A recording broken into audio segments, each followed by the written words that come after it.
Kaya Wanju to this story of tribal fires coming out of the Dumbartung Aboriginal Corporation in Perth, Western Australia. This story is titled Stolen.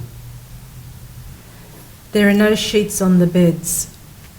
They are locked up like fowls. After an early tea every night, winter and summer, no light, no fire, no recreation at all, just an animal existence. I have never seen such kiddies with such dull, unhappy eyes, hangdog expressions and surly looks. It is a veritable prison to them. Missionary worker, Carolup, 1940. Daily News, Western Australia. Journalist, Jim Magnus. Mr. Stan Middleton, WA Commissioner, from 1948 to 1962, said that at the Moore River Native Settlement that the Aboriginals lived in a silent, staring despair. His revelations were due for broadcast soon on the ABC radio and has been backed up by Mr. Bruce McLarty till 1974, who was the Deputy Commissioner for Aboriginal Planning. Their statements are among the most bitter indictments of WA Aboriginal policy ever by top public servants. He said the Moore River settlement existed from 1917 to Mr. Middleton closed it in 1951. He said on my first visit in 1948, I could smell it halfway a mile away. It was an overpowering smell of creosote mixed with human odours. And a religious sister said that the dormitories only had buckets for toilets and that the children's bug-ridden blankets were rarely washed.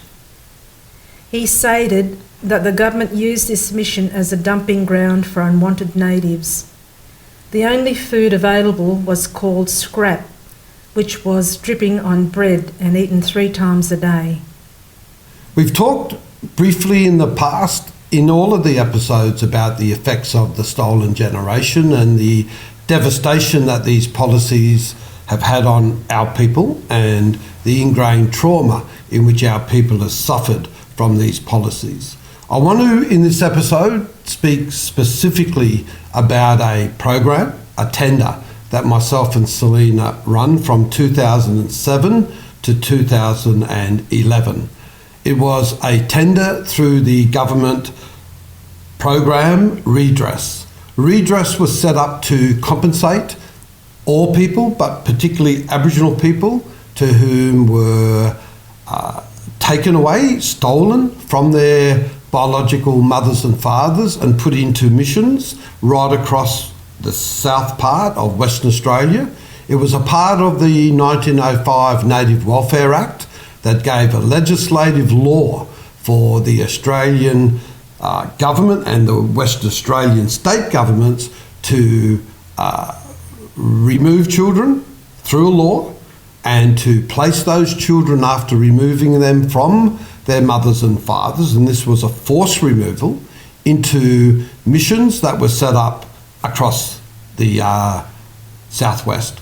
And those missions ranged from places that were at the Moore River, known as the Magumba Native Settlement. It was also New Norcia, where our young children were placed, wandering, Sister Kate's, Rowlands, Noangarup, and a number of other missions. And what we noted after doing the redress program was the fact that not only did they,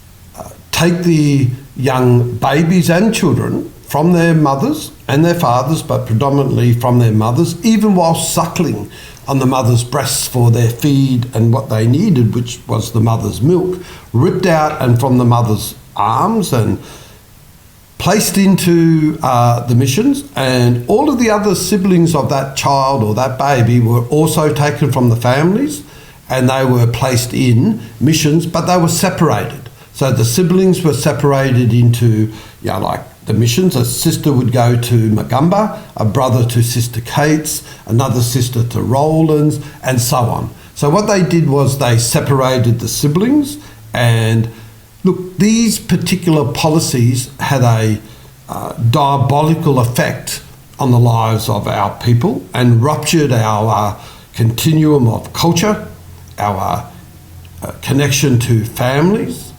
It also affected our bonding, and particularly with land and our relationships with land.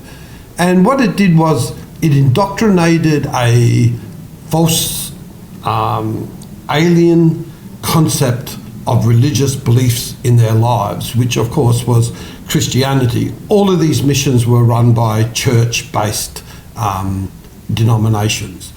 And what had happened was that particularly in the process of the placements inside these missions, and these stories were lived experience stories told to me and Selena, and there were in excess of 300 stories in which we did for our community and members of the Stolen Generation. As part of the redress tender, myself and Selena, we recorded over 300 stories for members of the Stolen Generation, and in those stories we became privy. In many ways we were humble and honoured. However, it was an incredibly emotional burden to carry what these stories represented, because these stories were part of a compensation process through redress, meaning that suffering that these young kids went through were measured on a scale of human suffering. So therefore, the more severe the experience of a young child in a mission varied from a lesser effect of the policy and what happened to them. So the top particular range of neglect and abuse that got the bigger part of the funding of the compensation was where young children had been sexually abused, tortured, they had been suffered by starvation, and right down and through that human suffering process to where our people had lost connection to culture, to land, and to family. And of course, there was the differentiation of the compensation awarded to each and every person or applicant. During the process of redress, it configured in my mind the experiences that I had, and I think in some ways they prepared us for this tender. This tender was no doubt the most emotionally grueling, psychologically challenging, and one of the most sensitive programs myself and Selena have ever done in terms of our own emotional well-being. When you carry these stories and what came out from the members of the Stolen Generation, and you had to absorb them stories, understand every aspect of those stories in order to articulate it into a written format so that each and every one of these applications had the most advantaged position of getting the more clarified compensation. That sort of story, that sort of trauma, what it did to those young children, and particularly their families, is something that it can never leave your own psyche. Once you've heard these stories, in many ways it changes your life forever.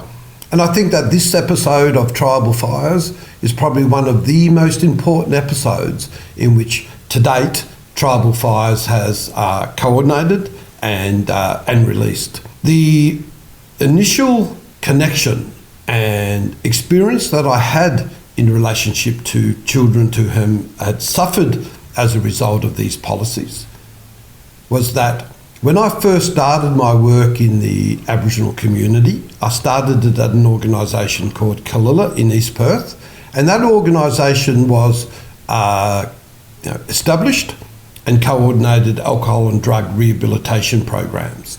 And that is where I first met many of the last of the Stolen Generation populations.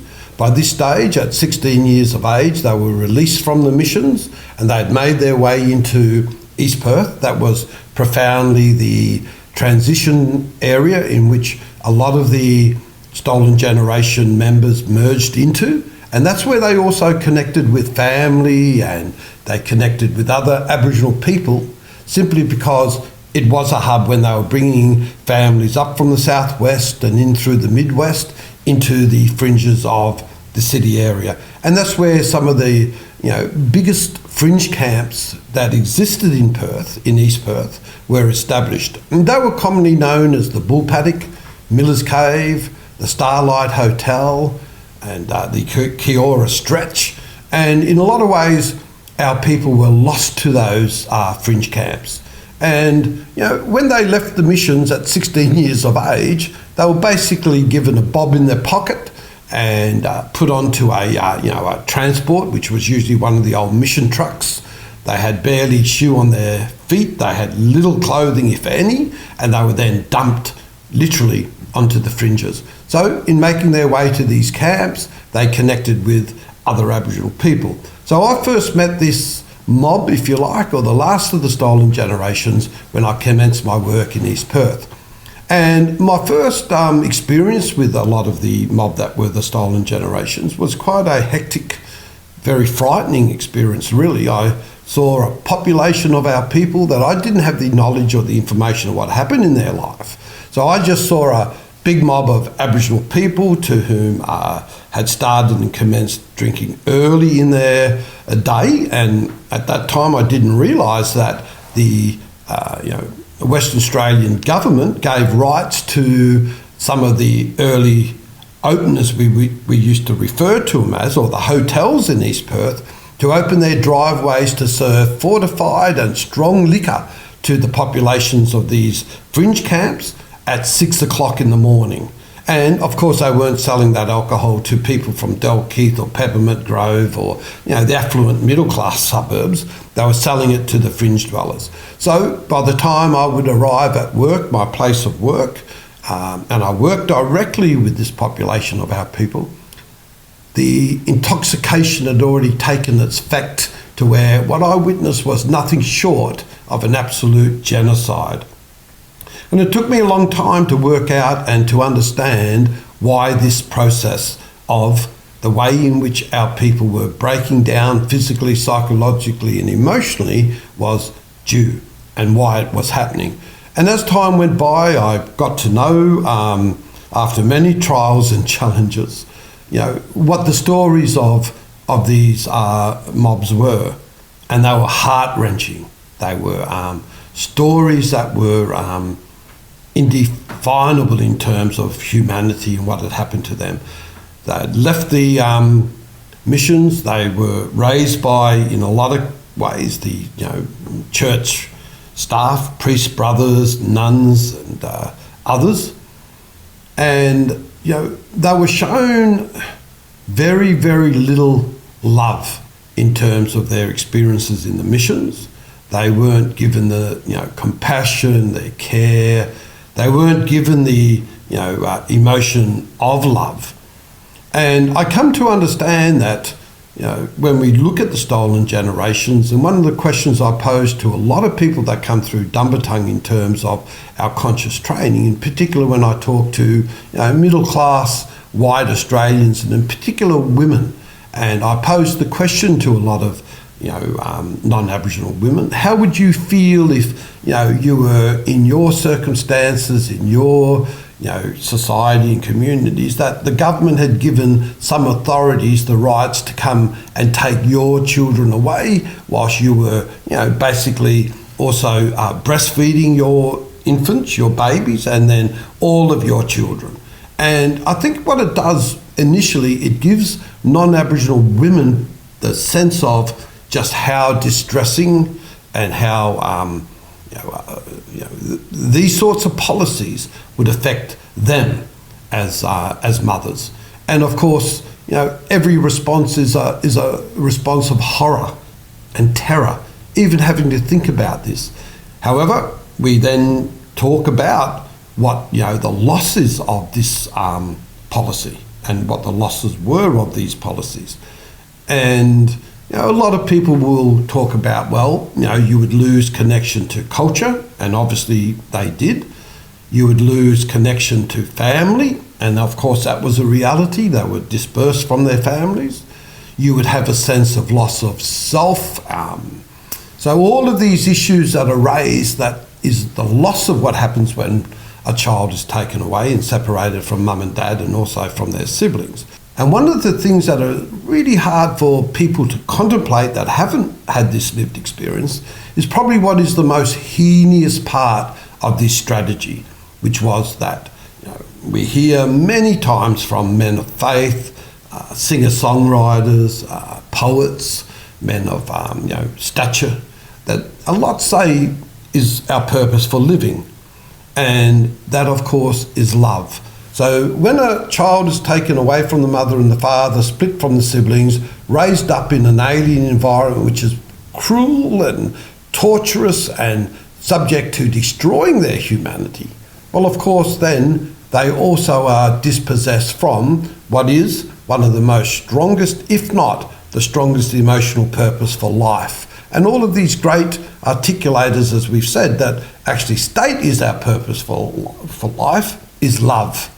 And that is what really was taken away from Aboriginal people. That was the most severest part of this process of the stolen generations. When you're, subject to being basically void of love, well then, of course, how then, if you haven't experienced love, can you come out of these missions, show love to each other in terms of compassion, show love to yourself in respect of your own life, but more so, how then can you show love to your children?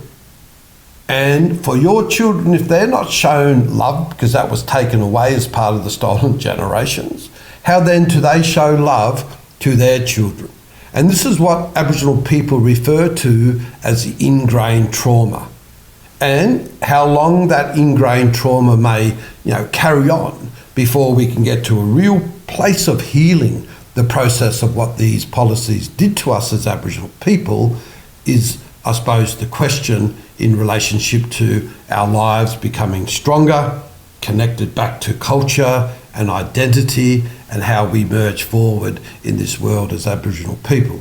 So I think the issue with the stolen generations, it's paramount in understanding the situations of Aboriginal people today in terms of the issues with closing the gap, which is predominantly employment, health, housing, culture, and a whole gamut of social structures, and the advantages of having those structures as a positive part of your life. So Aboriginal people are still fighting against them challenges. And I think in looking back, and our experience in working with so many people who were taken away as part of this stolen generation is a number of things. And the first thing is the fact that Australia was the only country in the world that had a legislative process of having it put through Parliament as an act that gave the 1905 Native Welfare Act the right to control every Aboriginal person's life up until the age of 16.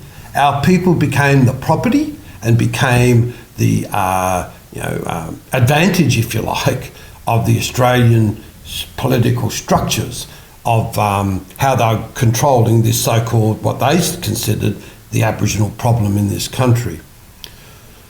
So when you look at this ongoing problem of the stolen generations and how we as Aboriginal people deal with it, I think that justice probably will never be afforded our people until our people get proper, not just redress compensation, which again was this sliding scale of human suffering whilst they were inside these institutions, but how the Australian governments and also the English governments should be made and held accountable for these atrocities. And I think when you look at the taking of the children, I think that there would be many fraternities in the human rights issues and the legal issues in this country and internationally they would see this not being much different to associations of human trafficking through kidnapping. They came in and they kidnapped our children. They stole them for sure, but the more I believe the severity of what they did was they kidnapped our children, they put them into the missions, they then put them out at 16 in order to work on agricultural farms in the southwest, basically with sheep farming, cattle. They then were in and around, the women were gone into middle-class affluent households to be really a form of a maid, if you like, to affluent white Australians. However, they were all paid in that process with sugar, flour and tea. So the Australian government and that of Western Australia was also involved in slavery. And I think that slavery, along with the compensation of the taking away of the children, are the two issues in which the Australian government is looking at compensating now. But the compensation doesn't cut the severity of these crimes. And Australia will always boast in terms of international ethics that we are a fair and just country in terms of human rights. We have served the interests of the Aboriginal people. But when we hear the issues of that these children were taken away as part of the process, that it was for their own good, we know as Aboriginal people that was a lie. When young children were taken away because their culture was pagan, we also know that was a lie. So all of the justifications that the Australian government puts into place that this was for their own good was a lie. The children were taken away in order, through a genetics program, to breed the black out of these young children, educate them into the mainstream education system, so assimilation was a priority of outcomes of these policies and these laws. But at the same time, the devastation of what these policies had on our people resulted in early death, mortality rates, because again, on the fringes of these places I initially worked in, I saw the ramifications and the manifestations of what these policies really actually did to our people. And I think that, an example of that is when I got to meet and I got close to the populations of the last of the stolen generations. I remember, who I'd become like brothers to would come up. I'll use his first name only, George. He said, "Rob, I've got to go to hospital today. I'm not well. I need to go. I'll see you in a couple of weeks." And he would come back to East Perth and he would have an arm missing. Next week he'd come back and he'd say, "Rob, I've got to go back up to hospital. I'm sick."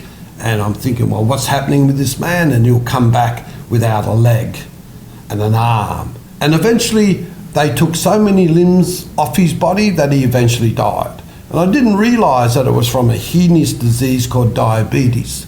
And I didn't realise that all of this psychological and emotional pain and suffering that these young people suffered in these missions after leaving the missions and trying to relocate with their families had turned, obviously, to wipe away the pain of that horror in their life, was to drink early in the morning, as we said, with the early openers, and they would maybe knock that down with doctors' prescriptions for things like Seropax and Valium. So these psychological and emotional experiences of our people had started to manifest into psychological and emotional upheavals and then into physical sicknesses. So those people were dying through diabetes, they were dying through rheumatic heart disease, mental health, kidney breakdowns, a whole bodily breakdown. And most of those people died at an early age of no older than 40 years of age. And the Australian governments and that of the Empire still hasn't been really held accountable for what they've done. I believe, through my experiences in working with these populations of the stolen generations, that the Australian government needs to be taken to the international courts of law in The Hague and in Geneva and be charged for the crimes in which they've committed against our people. Sorry, in terms of the stolen generation, doesn't cut it. Doesn't cut it. They haven't yet compensated the issue of slavery, where our people work for flour, sugar and tea, and the issues dealing with the ingrained trauma from these policies still haven't been, I believe, specifically looked at, and the right remuneration and compensations made. This country has no treaties in place, nor is it even looking at the human rights of Aboriginal people following these atrocities.